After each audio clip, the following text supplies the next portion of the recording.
welcome to season 1, episode 13 of Quantifiably Bitchy. I'm your host, Raquella, and today we're going to be discussing season 1, episode 13, Savoureux. I hope you guys are ready to talk about the season 1 finale of Hannibal. I am so excited. I can't believe that we are finally at the end of season 1. This has been such an incredible journey, and I'm so happy that you guys are here to celebrate it with me. We just hit 200 subs on YouTube. Yay! So thank you guys for subscribing. We are almost at 500 downloads on Buzzsprout. So again, thank you for being here. I'm so happy to talk about these gay cannibals. It started out as kind of like, oh, I'm depressed. The world sucks. What should I do? And I was like, maybe I started watching Hannibal and I was like, maybe I'll do a podcast. Like, the fandom is so engaging. It's been such a lovely place to kind of sit down and relax and spread my wings. So I was like, why don't I start a podcast and kind of see how that goes? And I really couldn't have done it without the Fannibals. Like, you guys just make this space so welcoming, and that is why I chose this fandom, this podcast, to kind of go on this journey. So thank you so much for being here. This is not the final episode of the season. I will be doing one more episode after this just to kind of recap and maybe like have it be a fun episode where we go each episode by each and like talk about themes and favorite moments and kind of give away some season 1 awards. And you can thank my friend CJ for that. They have a couple amazing Hannibal fics. I'm going to post their username here. It's CJ is all right on AO3. And yeah, so you're going to get one more episode out of season 1 and then your girl is taking a break. So I will finish season 1 next month, and then I am going to take the summer off and then reconvene to do season 2 in the fall. Because while this has been a very rewarding experience, it's also a lot of work. So I will be taking a quick break, and I'm going to brainstorm ideas for season 2, see if I want to change up the structure. So I think it'll be a good break for me. But to thank you guys, I am working on a giveaway. I know I say this every time, but I am going to finish this beautiful crystal Hannibal mask, bejeweled mask. For anyone that is listening, it is a 3D printed version of the mask that Hannibal wears, Mads Hannibal, in the show, and I am bejeweling it with teeny tiny crystals. So it will be a TikTok giveaway likely, and it will only be in the US at this time. I apologize, it's not what I want. But since it is my first giveaway, I'm kind of nervous to expand it to the entire world, considering the state of the postal service and things like that. So the first giveaway for Quantifiably Bitchy will be on TikTok. I will cross-post it, but it will be a TikTok giveaway once it is complete. So keep an eye out for that. I will be giving the details next episode. But I just wanted to thank you all for being here. And I have just been creating so many things that I was like, I should give one away. So keep an eye out for that next episode. I'm excited to give it away. Again, TikTok likely will be US only, but keep that in mind. I did also I treated myself again. I got the Will Graham Pop last time, and then I treated myself to The Art and Making of Hannibal. If you guys are not familiar, it is a book that came out, God, I don't even know when, it says 2015. And it's just like behind the scenes of the art of Hannibal. And as you can see, like, it's the antler room and it's Marissa, and it just goes in detail of like a lot of the behind the scenes stuff. It's kind of hard to get a hold of. I was kind of keeping an eye out on like eBay and Mercari, and it can be kind of pricey. So I had a little like search bookmarked for it, and I got it at a reasonable price for how they are selling. But I think I'm going to kind of delve into some of the behind the scenes more next episode in the season 1 recap. So keep an eye out for that. Really exciting. I cannot wait. My friend Sahaya has one, and she is slowly getting them signed by all the cast members, which I think is really cool. And I might copy her if I ever like interact with any of the cast members. Hasn't happened yet, but we'll see. Cool. So let's get started with some basic housekeeping. You know the drill. Follow me everywhere. I am Quantifiably Bitchy without that I in bitchy. I am most active right now on Tumblr and probably second place TikTok. I haven't been on Blue Sky much just because it's so hard to keep up with like every social media platform. I have an Instagram too, but please follow me wherever you are the most active. I am probably there, except for X, because fuck Elon Musk. So yeah, follow me everywhere, and let's get started. Season 1, episode 13, Savoureux. I love the title of this episode. All the episode titles are fitting to the episodes themselves. This one is funny because Savoureux, it means like to savor, right? And keep in mind that Will is on the precipice of getting framed as the Ripper, and Hannibal is he's the one orchestrating it, and he definitely wants to like savor his time with Will Graham. So keep that in mind while we watch. All right, you know the deal. Opening shot. What are we working with? How is this episode setting us up with its first impressions? And we see Will with a gun in the woods in the dark. It's disorienting. We don't know if it's real or if it's fake. It's a hallucination. So much like all of the other episodes that we have gotten so far, it opens up with something that's not rooted in reality, which is important because Will is struggling with the concept of reality now. So he's walking through the woods. He's hunting. He is seeing the stag, which I think in this moment represents kind of Abigail. It can represent death as well, and like his becoming. And he has this sniper rifle and he's shooting and missing, and he is trying to get this stag in the woods. He's running and he sees that he's hit it. And I love this scene, and it's really important as foreshadowing and also just like a metaphor. He has a shot. We don't know if he hits the stag or not. He's chasing after it in the woods. He comes across the Wendigo, which always like kind of bears a resemblance to Hannibal, and it's feasting on the stag, and there's blood everywhere. But then when he looks again, the stag is gone and the Wendigo is gone too.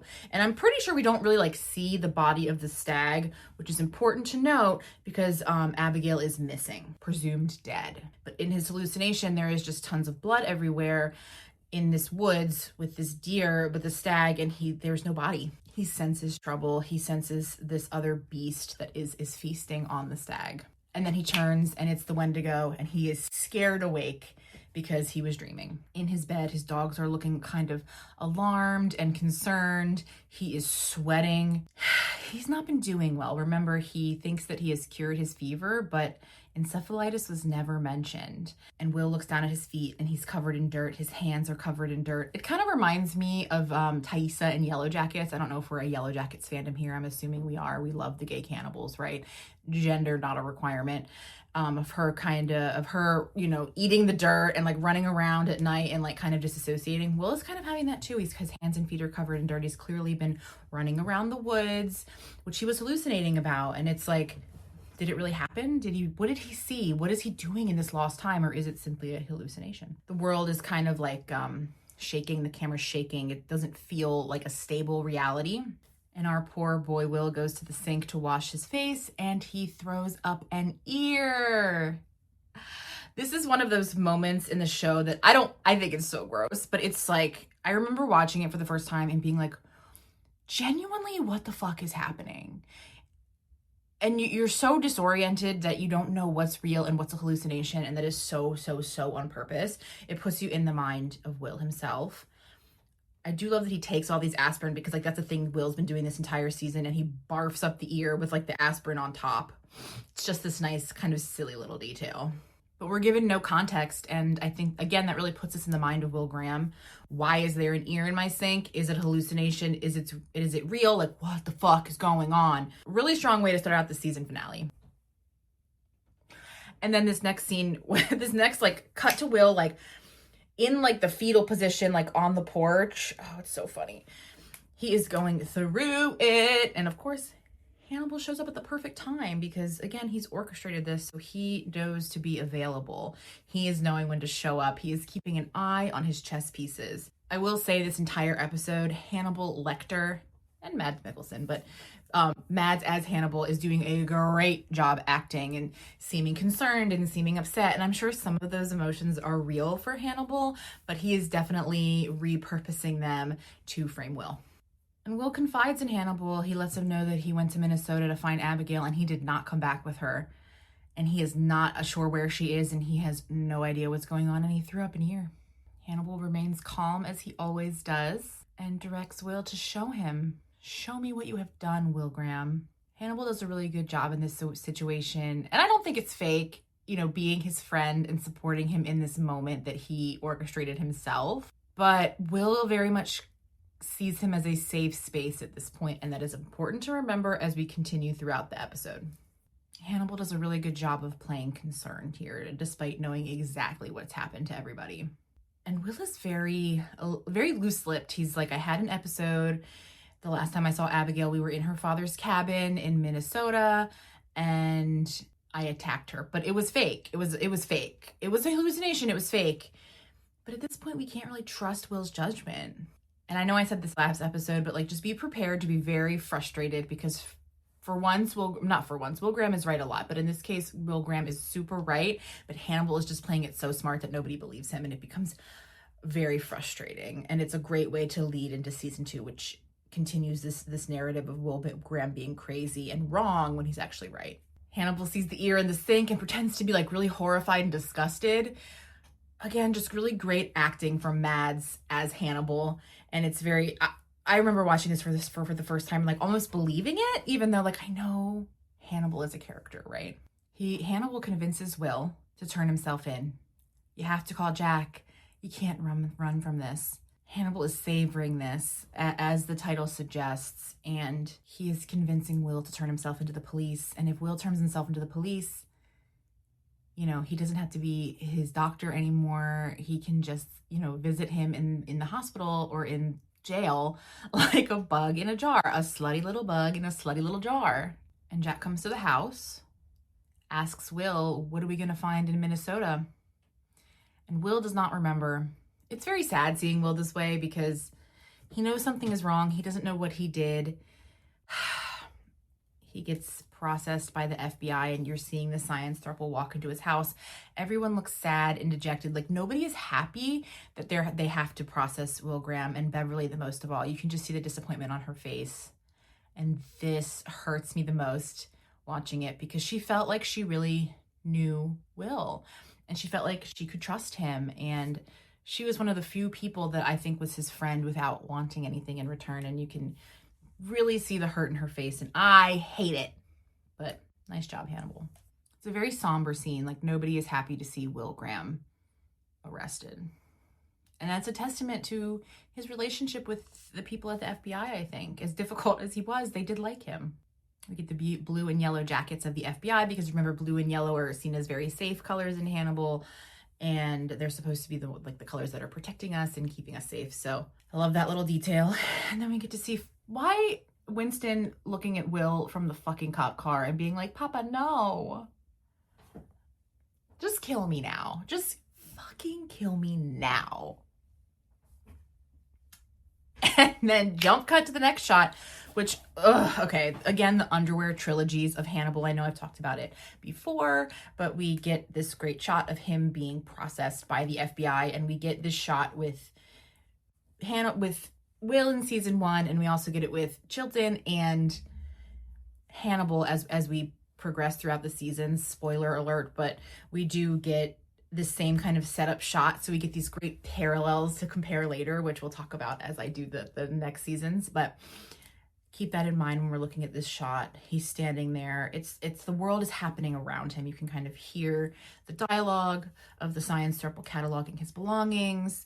You can kind of hear like the pressure in his ears. It's like when it's hard to explain, but it's like he's in his own head, and he's very much like not paying attention to his surroundings, and it's just happening to him. And then we see Beverly scraping blood out from under his fingernails. I really love this scene. It hurts a fucking lot, but I love every interaction with Beverly and Will. And she's like, you can't do the silent treatment to me. Like, stop pretending like this isn't happening. Like, we were friends. You're going to give it to me straight. And she basically lectures him for being like, you know, you've always had a good balance of, you know, if you don't know if something is real or not. You called me once asking for help because you weren't sure if something was real or not. But the blood under your fingernails is super real, and we can't just pretend like this isn't happening, Will. Like, what the fuck is going on?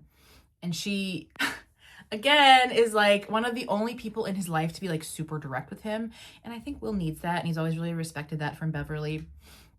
But he's basically just like, I don't know how this happened.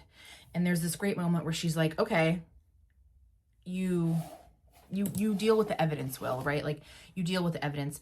Analyze your evidence for me. What is your evidence telling me? And he's basically like, yeah, it's telling me that I'm guilty. I see what it is. And I think the reason why she is like, go ahead, analyze your evidence, Will, is because I think she doesn't really want to say it. It hurts deep down, right? And also I think making him say it kind of makes him confront it in a way that at this point, like, nobody else is really making him do. Will says, I can't confirm with any certainty, like, what happened to me. And Beverly's like, certainty comes with the evidence. Tell me what the evidence says. Do your job on yourself. What does it tell you? She also kind of reprimands him. She's like, if you didn't think you were stable, why were you here? This is the FBI. This is serious. And poor Will's like, I thought I would just get better. It just hurts. It hurts seeing Will so vulnerable and so framed and so sad. And like, he doesn't even know what happened. So he can't even be like, yeah, it wasn't me. And at the end, at the end of this conversation, he's like, the evidence says that I killed Abigail Hobbs, and he is like starting to tear up and like shake a little bit. It's very emotional, and it just sucks because he loved Abigail and he wanted to protect her. Cut to the next scene where Jack Crawford is explaining to Dr. Bloom that Will is arrested and all of the evidence is pointing to him killing Abigail, and she is starting to cry, and she's wearing the dress. It's the same style dress she's had this entire series, right? Those little like dress barn, like rayon dresses, but it's got this like, it's almost like a giraffe pattern, but it's like red. And it almost looks like cells bursting. And I think this is a pivotal episode for Dr. Bloom because we kind of start to see her unraveling. She's no longer this like tiny, petite, quiet doctor. You see her lose it. She is so mad at Jack, and she blames him and she blames herself. And she was like, you promised you wouldn't get too close. And you see this kind of rage bubbling up from her, and I think it's like the beginning of the end for Dr. Bloom in this transformation from hyper feminine to maybe a little more masculine as we go throughout the series. Jack doubles down and it's like, he was saving lives. Basically, I would do it again. And Dr. Bloom just like doesn't accept that as an answer. She's like, no, Abigail's blood is on like literally all of her hands. She yells at Jack, which is not something we get very often with her. And it really is truly like a season finale in that way, where everything is coming to an head and like people are starting to unravel.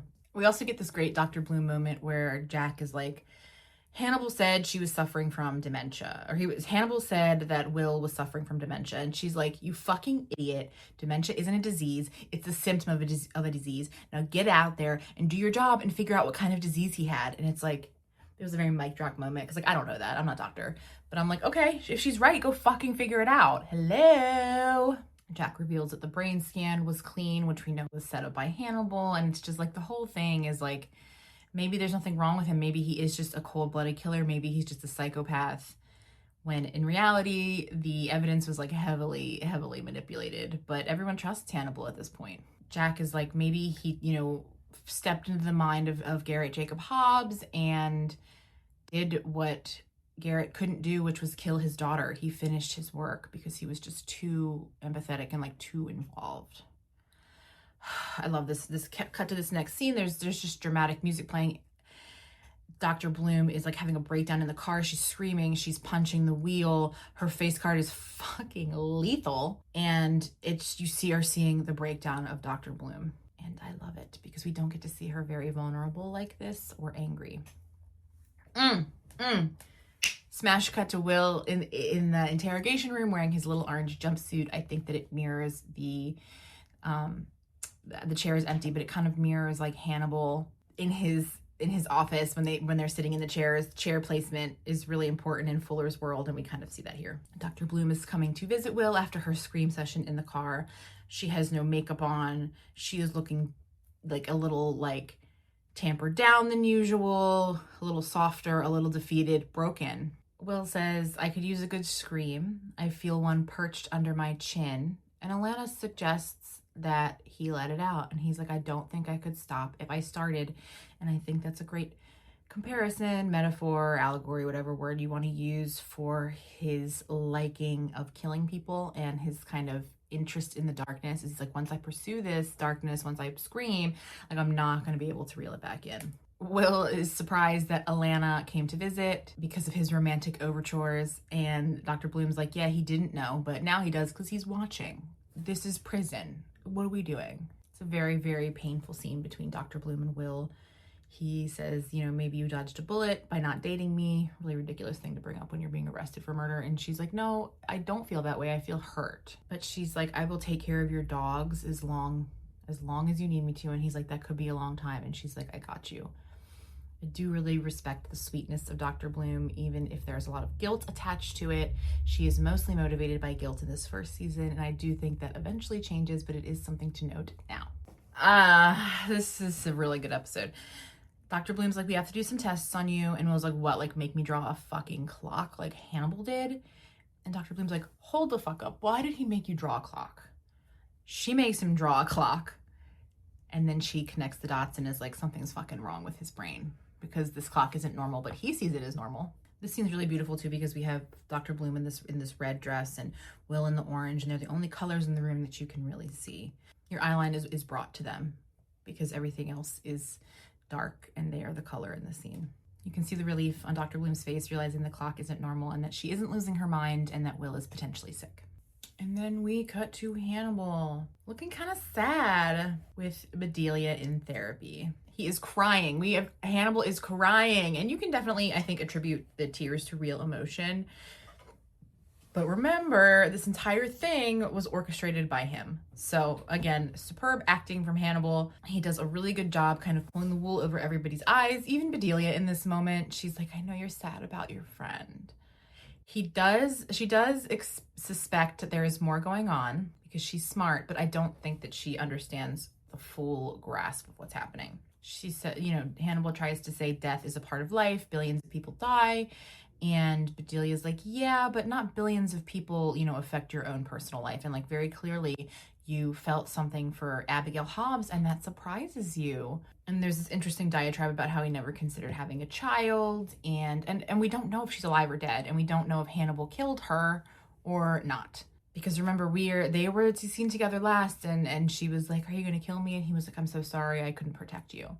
So we assume that Abigail is dead. So he's crying about all of this. And maybe it's because it didn't work out the way he specifically wanted it to. Maybe the tears are genuinely fake. He is acting his ass off and I don't really understand his end game. You know, is it truly just for the plot?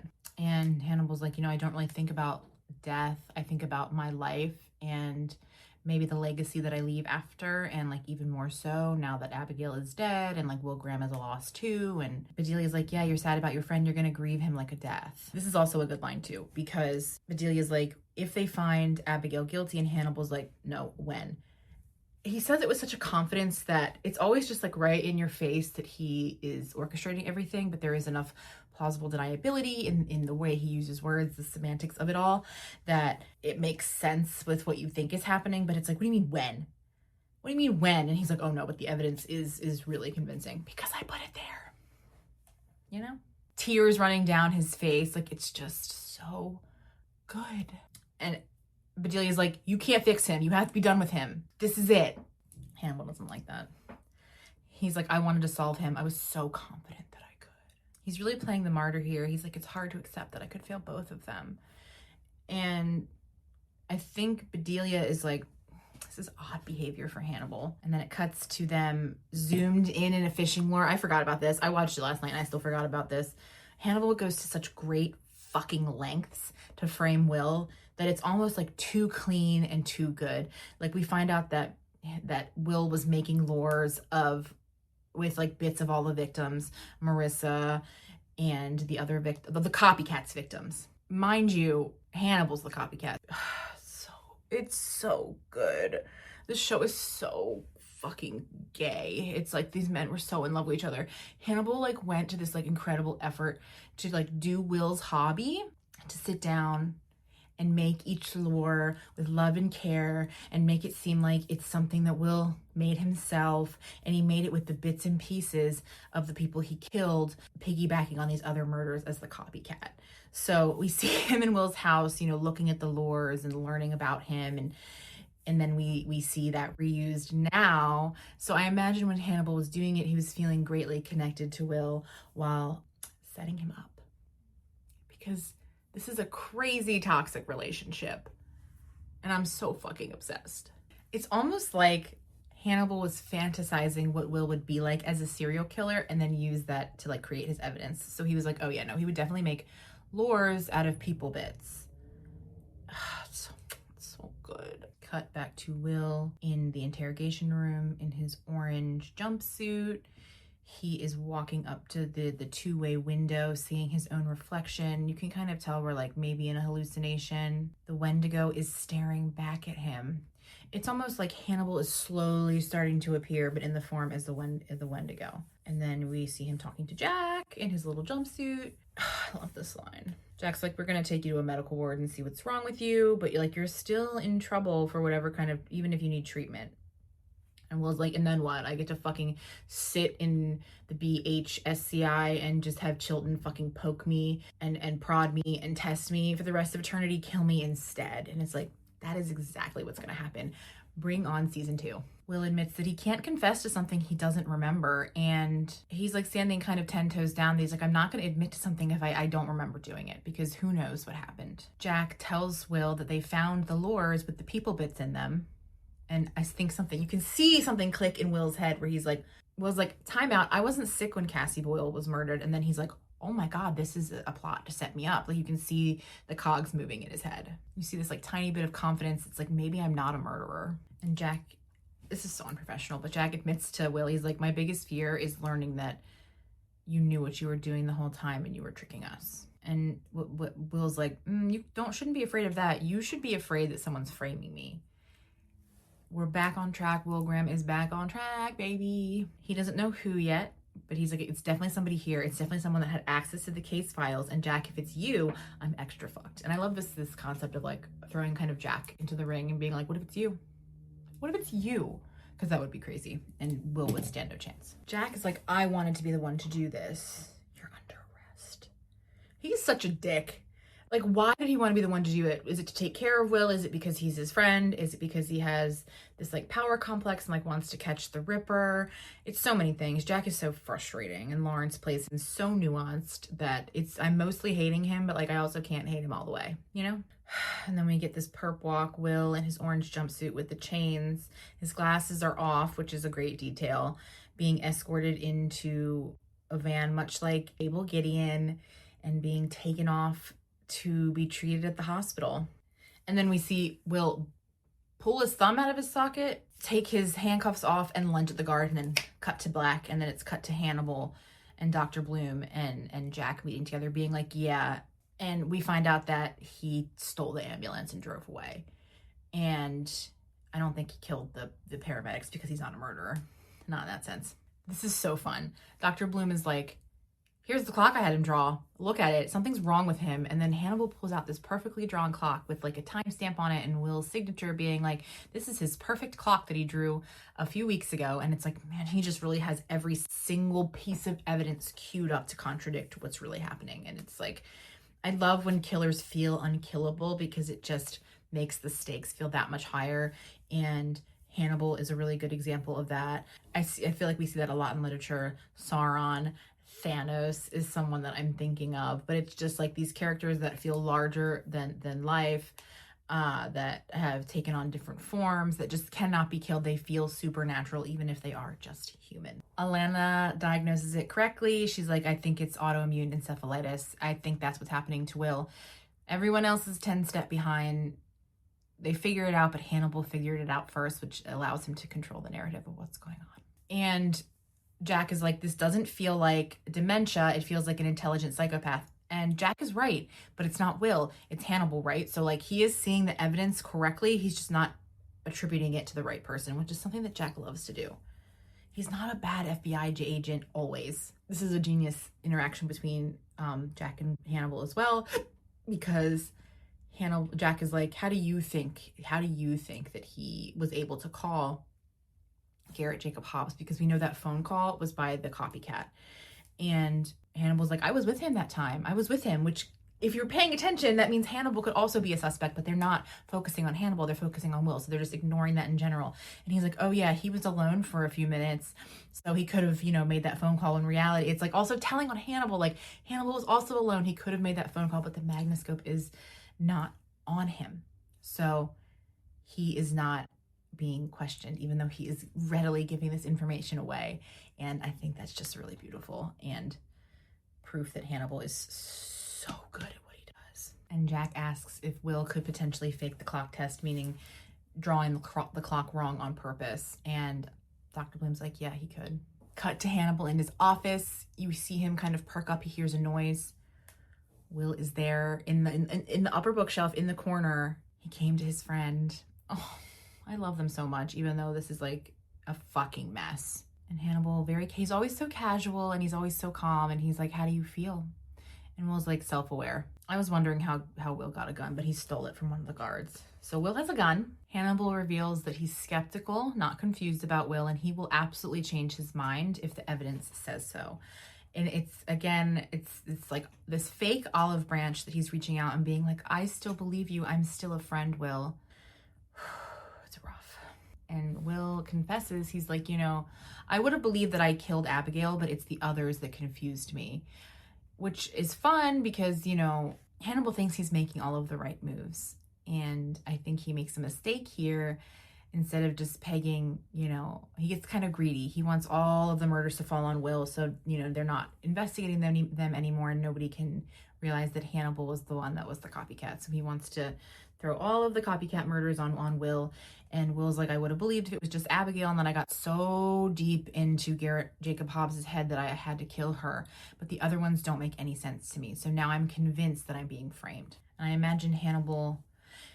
I don't want to say I imagine Hannibal wanted Will to believe that he murdered them. It's also a test. There is this interesting element to it where it's like, okay, he's catching on. Can he solve his own murder from inside prison? Hannibal is, I think, interested in this train of thought. So I think part of him wants to frame Will, but part of him is also like eager to see if he can get out of this trap on his own. And has Hannibal truly met his match? And Hannibal's like, why don't we walk through if you were to have done the murders, and then we can disprove it. Get in my chair. And we get them back in the chair. The lighting is kind of facing them, so it's all very dark. They're pretty close in the chair, closer than they've been in a while. And Hannibal is doing this like old school therapy session on Will while he's like escaped from prison, because Hannibal has no morals, and I love it so much. As they're talking through therapy, Will is hallucinating, and he sees... Oh, I forgot about this. So again, really, we're reusing the big props. We see Cassie Boyle's body impaled on the antlers, that very first copycat murder, but it's like doused in black paint. It's like very much looks like the Wendigo, and it's connecting the dots for Will that Hannibal is the copycat. So we see the Wendigo appear. It's still starting to look like Hannibal, just a little bit. And then we see Dr. Sutcliffe in the same like Wendigo style, and Marissa Shure as well. These props are good. I would have loved to have like been on the prop department for this show. I feel like so much beautiful art was made, and it's like kind of unhinged and kind of scary, but just the craftsmanship is so stunning. And the camera is circling around, and we see the Wendigo behind Hannibal. It's just really beautiful imagery. Will says, take me to Minnesota. I want to see where Abigail died.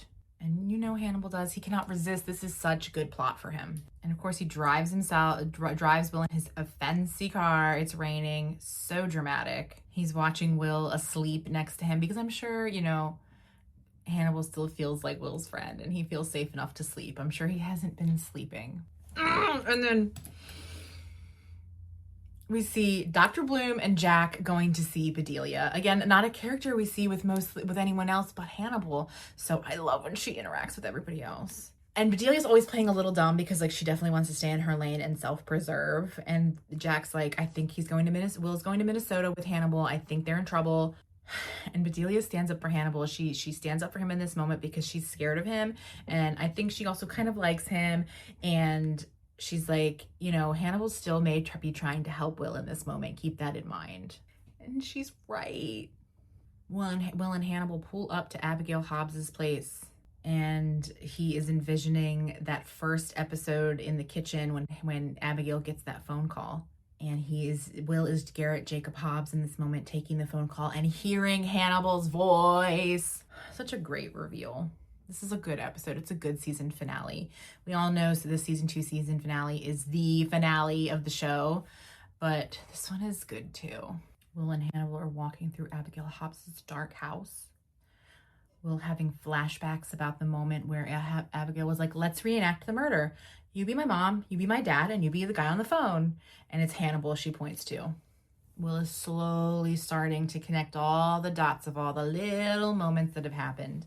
We're literally like taking a tour through this house of horrors, and Will is able to kind of tap into his eidetic memory and just remember these like tiny moments that may not have seemed important at the time, but are connecting those dots now for him. And then we step into the kitchen where Garrett Jacob Hobbs was murdered, and Abigail, where her throat was slit, blood is still dried and black on the floor.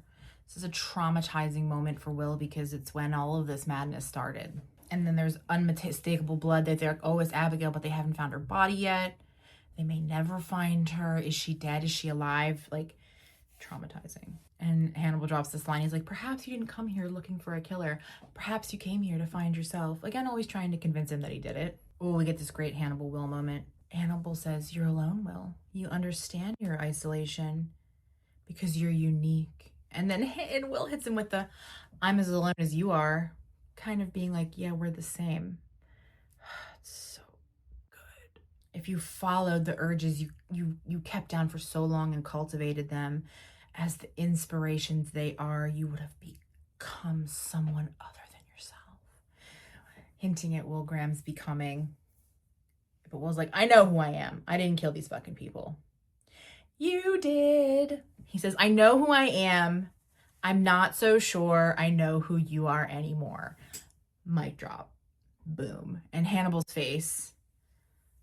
And Will's like, I'm certain you or me killed Abigail Hobbs. I'm just not sure which one yet. And then pulls a gun on Hannibal.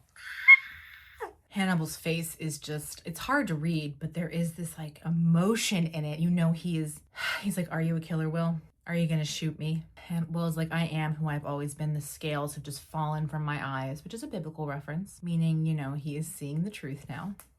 Ugh! And Will says, I can see you now. Remember that for the season 2 finale. And Hannibal says, what do you see? And Will's like, you called here. You called, and Abigail knew it, and you kept her secrets, and now she's dead, and it's because of you. And Hannibal's unmoved. He's like, you said it felt good to kill Garrett Jacob Hobbs. How about me? Would it feel good to kill me? You know, he's bricked up in this moment. He's loving it, even though he's like on the brink of death. But you know, that's when Hannibal finds shit most exciting. Hannibal's like, why would I need to kill anybody? What reason? That's the whole point of this Hannibal, is that the sociopath didn't have a reason.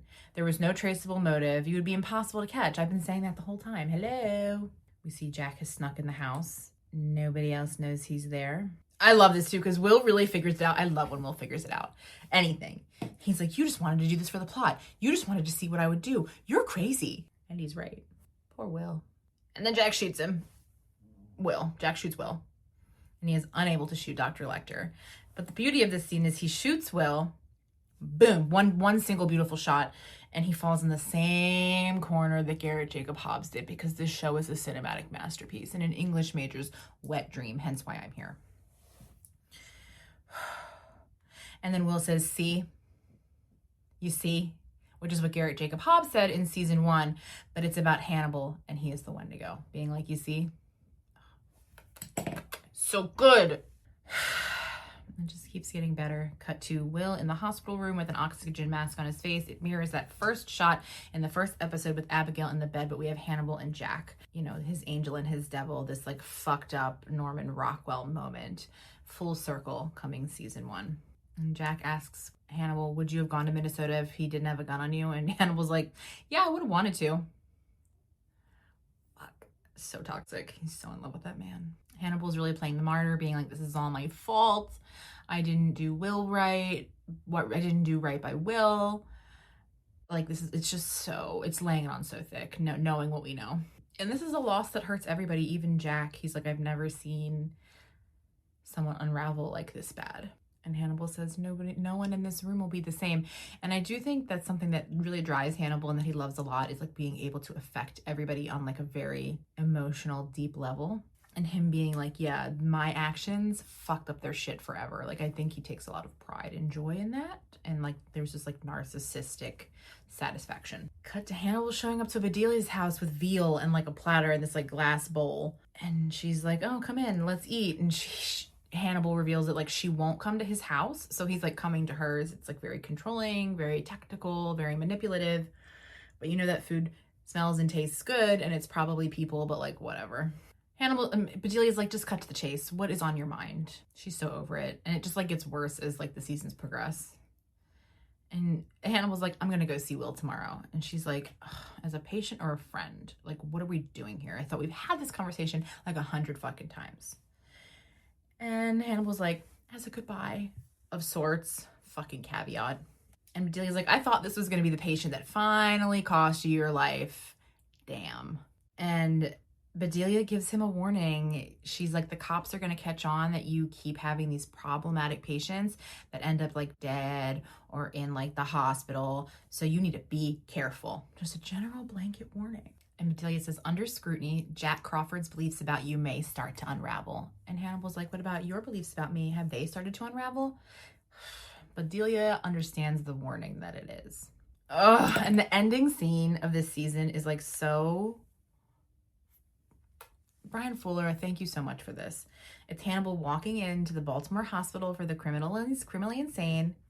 This classical music is playing. It's like this religious experience, him walking up to the cell. He is happy. He has got his bug in a jar. He has got his Will Graham in his museum. And he's walking to Will, his jail cell. Oh, God, it's so good. I'm probably going to play it here because you guys just need to see it or hear it or whatever. And Will's sitting and Hannibal goes, hello, Will. Will Graham stands up and they're facing each other. And there's this like palpable, romantic, angry tension. But the music, it's just, God damn, it's just so beautiful. Hi, Dr. Lecter. And the episode ends with Hannibal having this little smirky smirk on his face. Season 1, the finale is so good. We see Will and Hannibal make this kind of like breakthrough connection. Will sees him for as he is, or he thinks he sees him for as he is, but he's kind of trapped. Hannibal has trapped him, and now Hannibal's like, can Will work his way out of this trap? Or is he going to rot in prison and he's not the man that I thought he was? So that is what we're going to explore in season 2. I cannot wait. Season 2 is my favorite season. It has the most Chilton in it. It has such good plot. The story is just like so beautifully arced. I love it. We kind of get out of this procedural vibe of season 1 that definitely serves its purpose. And remember, this was on cable TV, so Fuller and team were kind of against these like regulations and rules of like what was acceptable on television, so this was their way around it. Season 2, we get a little more leeway because the show is doing better and we're able to kind of explore it in a different way. So I cannot wait to get into that with you. Next episode, we will do a recap of all of the episodes, give away some senior superlatives to the characters and like favorite moments and things like that. So keep an eye out for that next month. And then I will go on a little bit of a break and plan season 2, which will come back in the fall. So do me a solid, follow me everywhere. I am Quantifiably Bitchy without that I in bitchy. Thank you so much for joining, and I will see you guys next time. Bye!